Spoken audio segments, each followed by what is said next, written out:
Did you get a chance to listen to the refill from last week? Yes, the latest refill.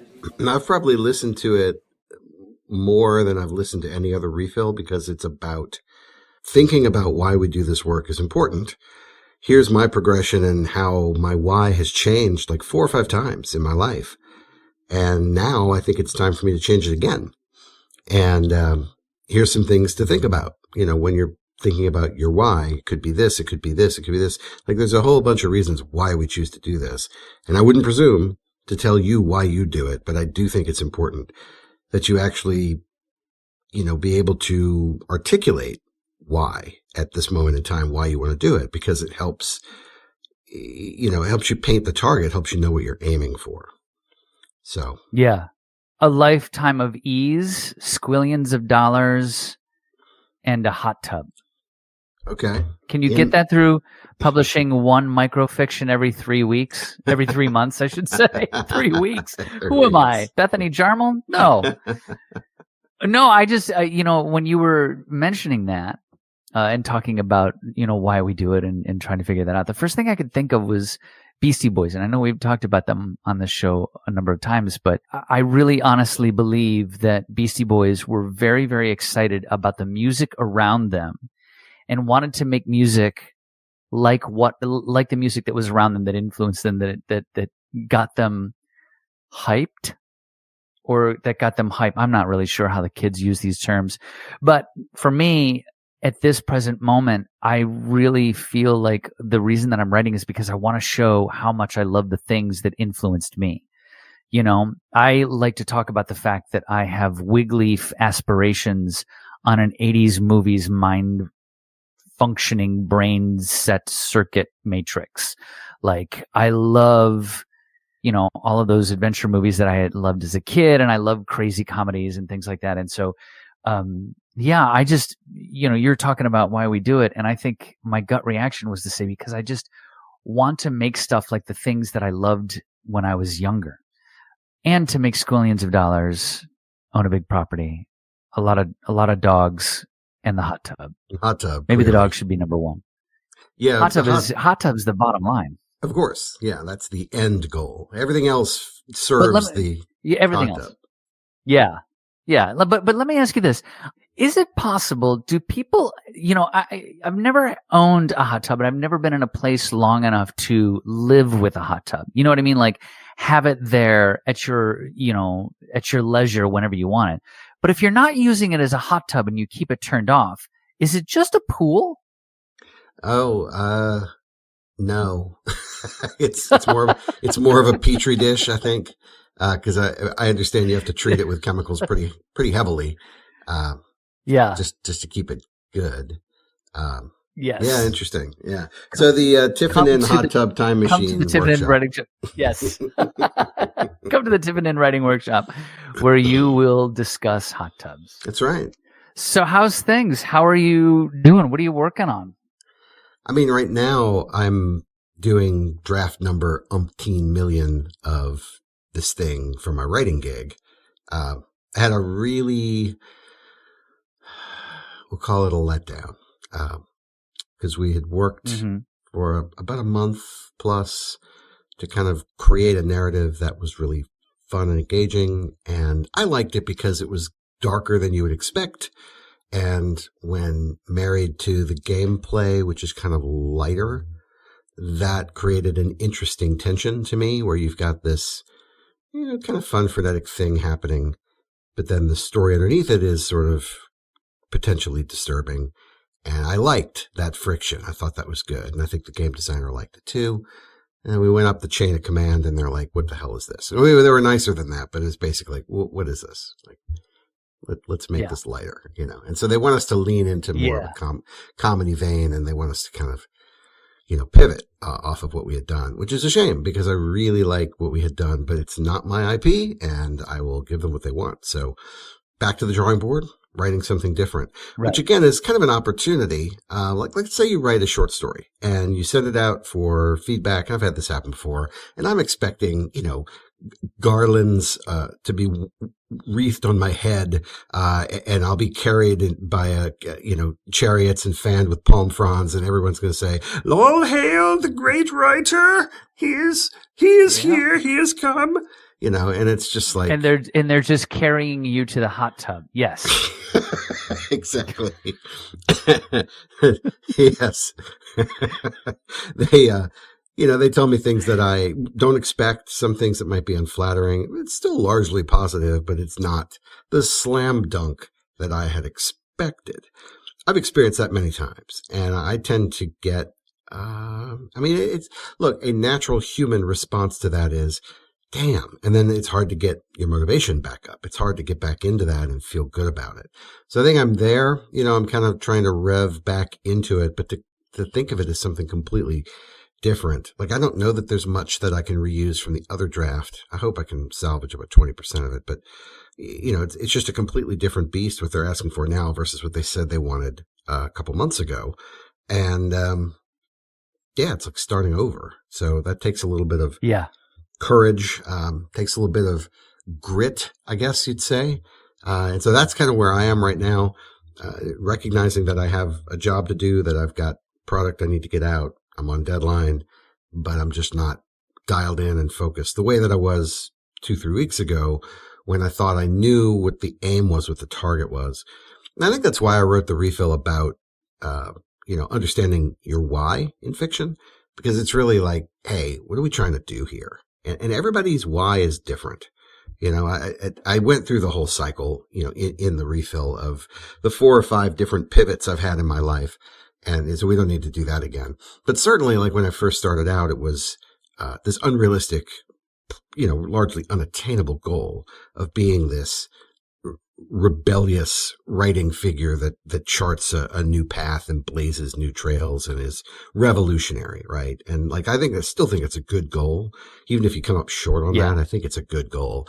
But I fully expected that, that I would achieve that by like 28.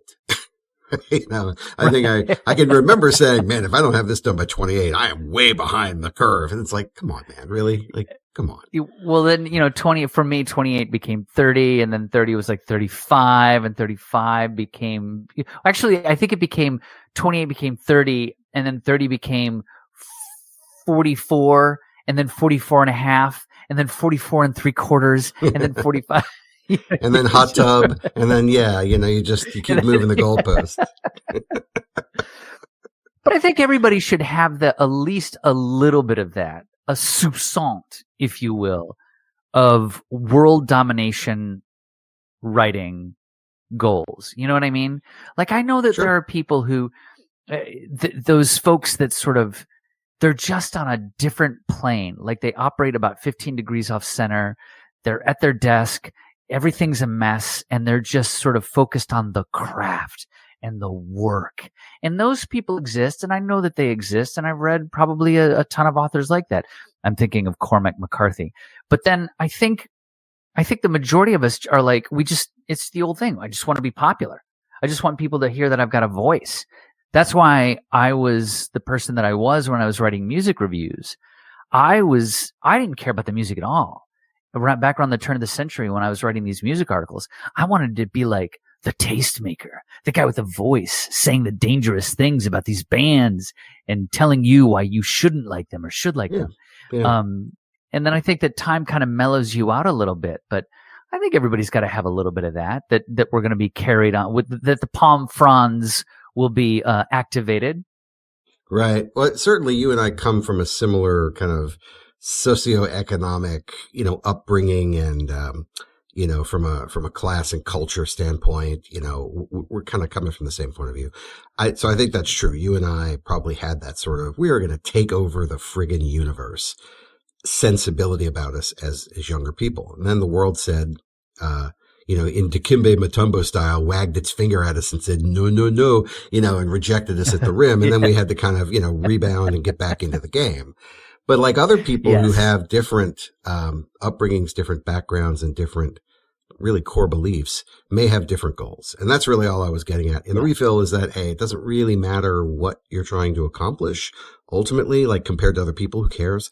But like you need to be able to identify what it is that's important to you really as a North Star of why you're doing this in the first place, and like keep that close to your heart while you're doing it, because it's going to give you, I think, greater satisfaction if you know why you're trying to do it, and at least you're striving towards something that, if not attainable, is at least something you can name, something you can see. And then, if you get there, great, then you can set a new goal. It's like, oh, I made it to the base camp at Everest. Now we're going for the summit. Like, okay, great. Do that. But for me, I just need to hire a Sherpa. Like at this point, I just want to hire a guy who can go, that's Everest. Oh, cool. Thanks, man. You want to climb it? No. No. You get stuck in that. I got to buy a tent phase. That's where I'm at. Just stuck in that phase. What kind of tent do you have? It's the wrong tent. Yeah, actually, Tim, it's a hot tub, but it's okay. We'll get there. Now going back to the piece that you were working on, to the I don't even know if I'm using that right term, but this draft that you had for the folks that you're writing for, is this something that you could kind of like, okay, that one was a bit of a swing and a miss. You just tuck it away, and maybe at some point it evolves into something that does make a comeback?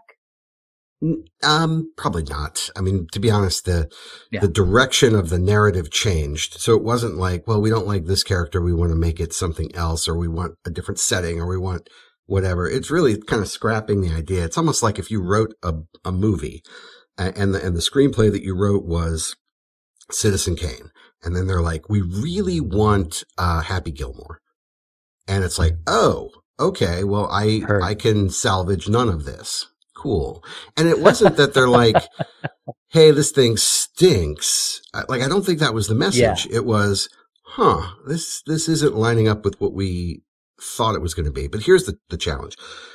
So it isn't like they told me to do something, I completely whiffed, and then they're like, try again. It's that the target actually changed. And that was the big one. Yeah.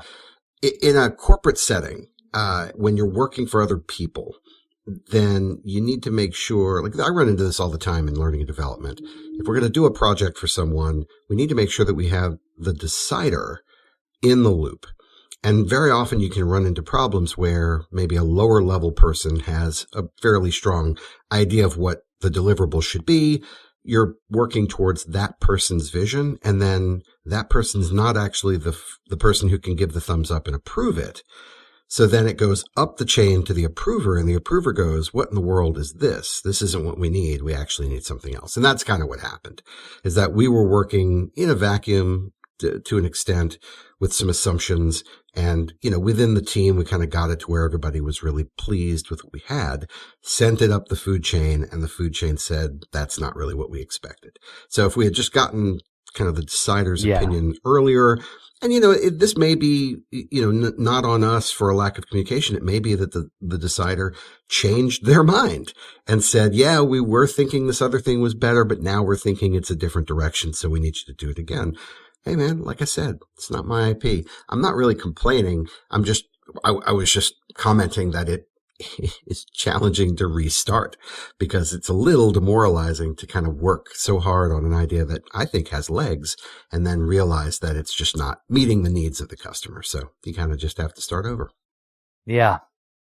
Well, it sounds like at least you've got the sort of, I don't know. I think this is what it is to be a professional writer. Like I would love to have a ghostwriter. And so if anybody out there listening is a ghostwriter with ghostwriting credits, send us an email at TiffinInnWritingWorkshop@gmail.com. We'd love to have you on the show, because I want to see if this tracks. Because I think this is the gig. If you don't own the IP and you're writing on behalf of someone else and they can control, the thumbs up, thumbs down on the final product, this is the process. You kind of have to churn until you catch that wave, and then you ride it to shore. Yeah. Feels like it's a little bit like, this must be what it's like to be in on Saturday Night Live, where, you have folks that have ideas, they pitch them out, they try and get them, and then it's sort of, if it makes it to the show, great. If it doesn't, hey, this was a great sketch. What are you doing? Yeah, Seth Meyers does a thing where he'll resurrect old sketches that didn't make it to air. Like I think they failed in dress, but they were darlings near and dear to everybody's heart. And so he would bring the original actors back and do the dumb sketch. Like, there's a reason it didn't make it to air. They're not very good, but he just can't let it go. Yeah. I don't know how often they do that. Maybe once or twice a year, but yeah, I agree. If only we see, that's pretty interesting to me. Like, if you could take, I mean, when you get to that level, when you have a level of Seth Meyers, when you have a level, let's say, of Pearl Jam or even U2, like, and I'm, full disclosure, we all know Tim is a U2 guy, but some of U2's castaways, in my honest, humble opinion, I am HHO, are better than the best of some other bands. The stuff that U2 sort of shrugs off can still have a lot, be like, wow, this is an incredible song. And they'll be like, well, it just didn't feel like it made it onto the album. So, you get these things in music a lot of times where you'll be like, hey, here are some of our B-sides. And it's a very interesting take. And I wonder if you can get to the level of, like, let's say like a Ted Chiang or, Joyce Carol Oates, for example, and say, here's a book of all the ones that didn't work, to see that, to have that kind of platform. Because I couldn't do that. If I took some of the worst things I've written or the things that have been cast away that I'm just sort of like, maybe that isn't right. And that's actually something that I wanted to talk about today, are the things that I have to let go of.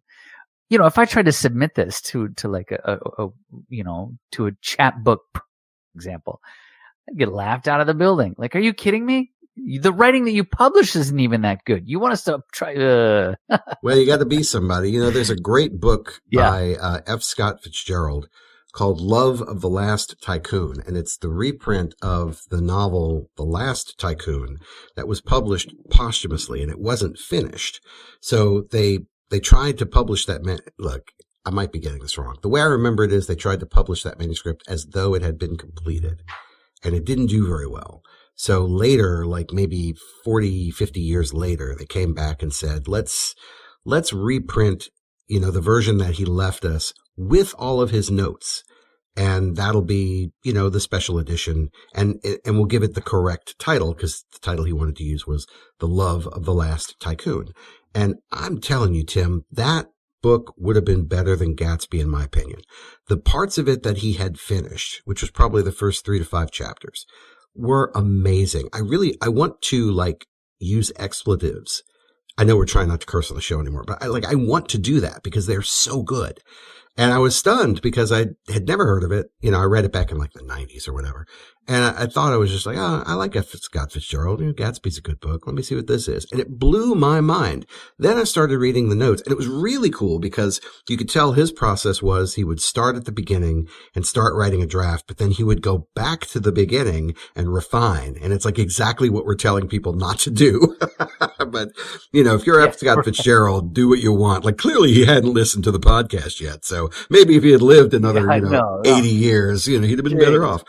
But anyway, no, it was really interesting because the first few chapters were very polished, very honed, and it was, the flow was excellent. The characters were really interesting. Writing was good. And then you saw the quality of the writing really devolve, almost like when an image on an old school television starts going into static and you get all the white noise and the fuzziness and it just kind of fades away. That's the way it felt when I was reading it. Like, oh man, I really wish he had had a chance to finish this thing because it was really good. Then you start reading his notes and it's like, okay, well, here's the arc. Like he already knew kind of where it was going to go. And so you have this really interesting look into the process of a legend, and you can kind of see how that book was going to play out. That is super cool. And, he's a one-person decider. He was writing that completely on his own. It wasn't to service Hollywood. He was a screenwriter, tried to make money as a screenwriter, and he was a terrible screenwriter. Because again, his work was all evocative and it was very much the tonality and the word choice, and that's what his skill was, and that stuff does not matter at all in screenplays. Screenplays, you're trying to just paint a picture that a director could take and turn into a movie. So, it was just not a good fit. But, and he was still making money off short stories and whatnot, but it was really his novel sales. It was actually his short story sales that paid the bills, and his novel sales made him famous. and his screenwriting was forgettable. It's kind of how it worked. I don't know why are we talking about F. Scott Fitzgerald? I mean, I could do a tight 20 on F. Scott Fitzgerald, but what I was describing about my experience writing for someone else is that I don't get to decide. I like that old story, the one that they have chosen not to move forward with, and I can't do anything with it. I don't own that intellectual property. That's theirs, and it's on a shelf. I imagine the same way that if you write a spec script, or not a spec script, if somebody hires you to write a script and they don't like the output, they'll option it and just put it on the shelf, and that's it. It's done. So, I mean, that's sort of frustrating. You've traded your creativity for money. That's a good thing. But then that effort has not borne fruit in an artistic sense, which is a bad thing. So, I mean, that's the trade-off, is like, how much do you want to have complete control of your, and this comes back to the thing that Nick Peck was talking about in our last interview. Nick was talking about how he wanted to do self-publishing, really a hybrid publishing model, but he wanted to have control over his idea. He didn't want to have to subordinate his vision to someone else's aims, which would probably be more commercial. And, that's a choice. Not everybody's going to make that choice. Yeah. Sometimes when folks have stuff that gets turned down in one avenue, I guess that's why I was asking if it was something that you felt like you could shelve, because you've kind of developed this idea, and I know that it's for a very specific IP. Maybe to clarify my question from earlier, is it if the germ of your idea, if that sort of idea is something that you could shelve and put into something else? Like, for example, you change some names and you change a couple places, and then, you've gone from a Star Wars script that somebody rejected into, what was that horrible Zack Snyder thing that just came out? You know what I mean? I do. And I think you're right. Yeah. Yeah. One of the things that I've been thinking about lately is this idea of pieces that get rejected, or pieces that you're working on that you can't seem to get off the ground. And in a way, we talk about putting stuff on the shelf all the time. And I think when I was just getting back into writing in 2020 in the late teens, I was very like, every single piece mattered. And I know that I've talked about this before, and maybe this will add clarity to that one person who's thinking, what was he talking about back then? But I remember reading that Trent Reznor of Nine Inch Nails in an interview once said, I'm not like Prince, who has catalogs and catalogs and catalogs of unreleased music, because he went in every day and, just did the work and made so much music. Prince, Rivers Cuomo of Weezer is very prolific. These prolific artists that continue to make and make and make and make and make and make. Trent Reznor is not like that. He doesn't have a ton of material that is unused. At least that's what I got from this interview. And so when I was 5 years ago, I was in that same respect. Oh, I'm getting back into writing now. I haven't been prolific because I haven't written for 15 years. Every piece has to be like something that is publishable. And so now, cut to 5 years later, and after having done that Smoke Long workshop, which I think was super valuable, I'm able to now say, I have enough material. I have enough pieces. I have enough different pieces that, well, for one thing, I forget that I have some pieces. I just found something last night when I was trying to shore stuff up, and was like, I forgot this piece existed, and I love this piece, and all that kind of stuff like that. But there's this idea that now I can let stuff go because I have enough things that I feel confident this isn't going to work. I can point at pieces and say, I can let that go. And I'm not going to like delete them. They'll live in a file folder way deep in the thing. And maybe at some point in the future, a bunch of, things will happen, and all of a sudden I'll come back to it and make it work. But I'm feeling much more confident in being able to say, I don't need this piece anymore. So when it comes to something like you're starting out in this new avenue of creation, of writing in the gaming sphere, and are you feeling any of that? Or, that's sort of like, but I worked on this, and this is the only one that I've done for this company, and it didn't work out as well as I wanted to. Is there any of that in that? Yeah, I think you're right. The work I've done so far, I've done probably 5 different drafts of the narrative. And each time it's gotten closer to what the target has been expressed. And the reason that this particular shift was so unexpected, and I'm going to use the word demoralizing, but that's a little harsh. Like, I'm not demoralized. I'm just a little bummed. But the reason that that response occurred in me is that it was an unexpected shift. It's almost like you're looking out the left side of the car and you're like, where's the hotel? Where's the hotel? And then somebody goes, it's on the right. And you're like, oh, okay. I've wasted this time and effort. But what's interesting is the story that emerged had some tether to my experience with companies that have bad leadership, which I found very interesting because that's not what the story was about, but kind of the subtext of it was very much pulling from my experience with companies that have bad leadership. And without kind of diving in too deeply, it was fun to express and explore, okay, what does it look like when a company's kind of spinning out and at risk of failing? And what type of leadership traits occur? And how does that, how does that feed HR decisions of who to fire and who to hire and whatnot? And it was really compelling to go, oh yeah, I remember back in my career, this thing happened. And oh yeah, that lines up pretty nice. So I had this whole framework that was kind of under the skin of the story that was really helping me stay focused on expressing, the last days of a dying company. And nobody really saw that but me. But it made me very happy to have that subtext there. And it really helped kind of hold the narrative together to the point where when I pitched it to the team, they're like, this is cool, but like, what's it about? And so I'm like, well, let me tell you what the subtext is. And they're like, oh, okay. it was nice to be able to sort of share my vision and have them go, no, I totally see that. That makes sense. So, and I think that's something that I could lift and land into my own work without using any of the IP, because it's not necessary.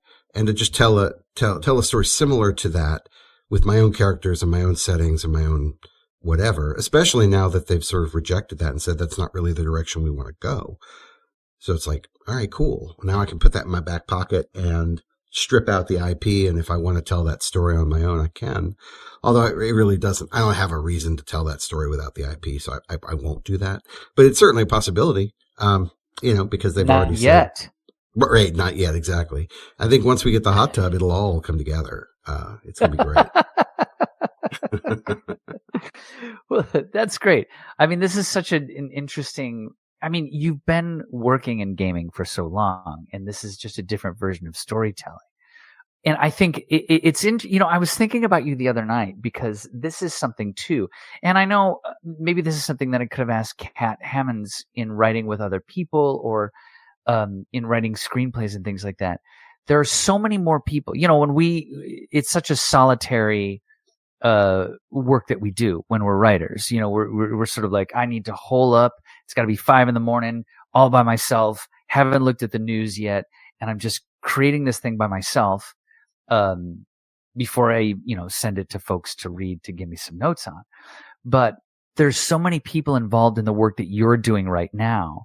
I was thinking about you the other day. Do you know by any chance, Grant Acutz? He's a chef, American chef, and he has a chef's table about him. That's where everything leads back to me and Chef's Table. I love this show. He was working for Thomas Keller, who is the #1 American. He's the biggest American chef of all time. Like, he's the guy that changed the game, et cetera, et cetera, et cetera. He's had the French Laundry, which is for folks that know The Bear or anything about American cuisine. The French Laundry is the place. So Grant was working for Thomas Keller and Thomas Keller's kitchen and came up with this dish. And I don't even remember what the dish is, but it's, it's one of those crazy things that insane chefs come up with. It's like tiny, but packs a lot of flavor.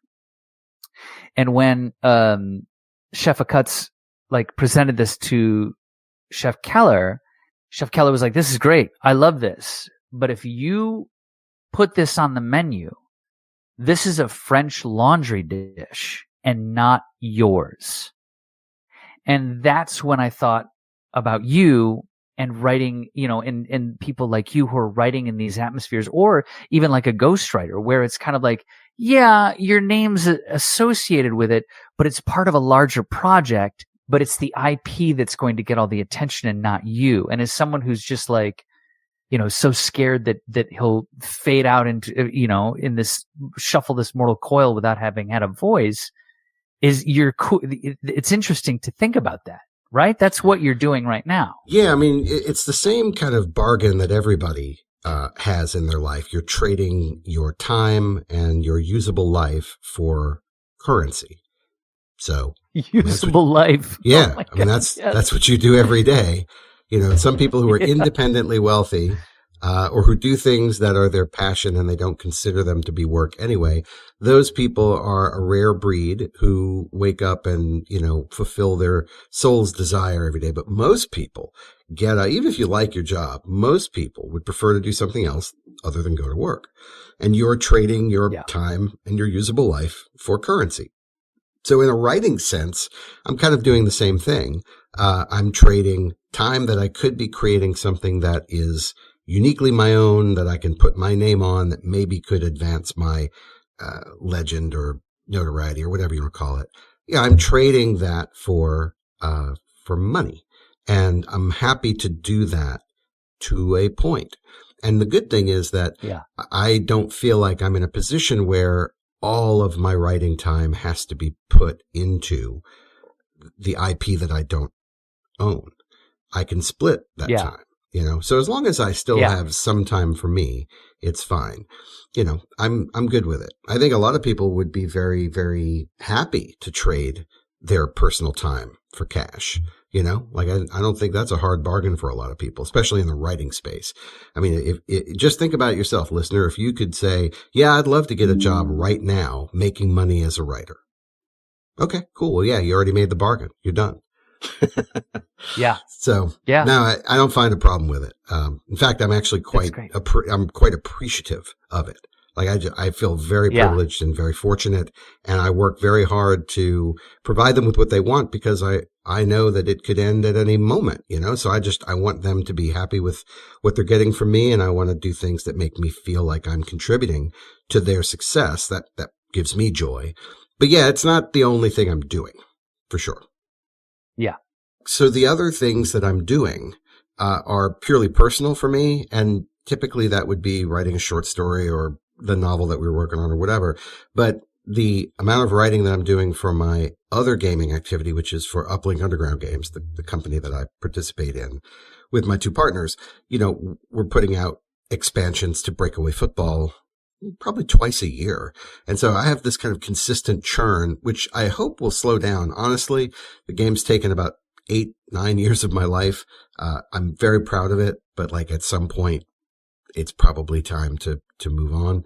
But, so I think if I could wave a wand, I think there might be 4 or 6 more teams we put out. But the writing in that is there's this giant strategy guide. I was thinking about this the other day. At 11:30 at night, I'm updating the strategy guide, because we're publishing 2 reprints, or redesigns of 2 teams that we had published before. And so I'm writing up, how their mechanisms work, and I'm writing up, what teams they're inspired by and sort of how everything functions. And it dawns on me, this is taking time away from your fiction. This is taking time away from the thing that you said you care about, but you find this more enjoyable. So like, again, pivoting back to that question of why you do this work.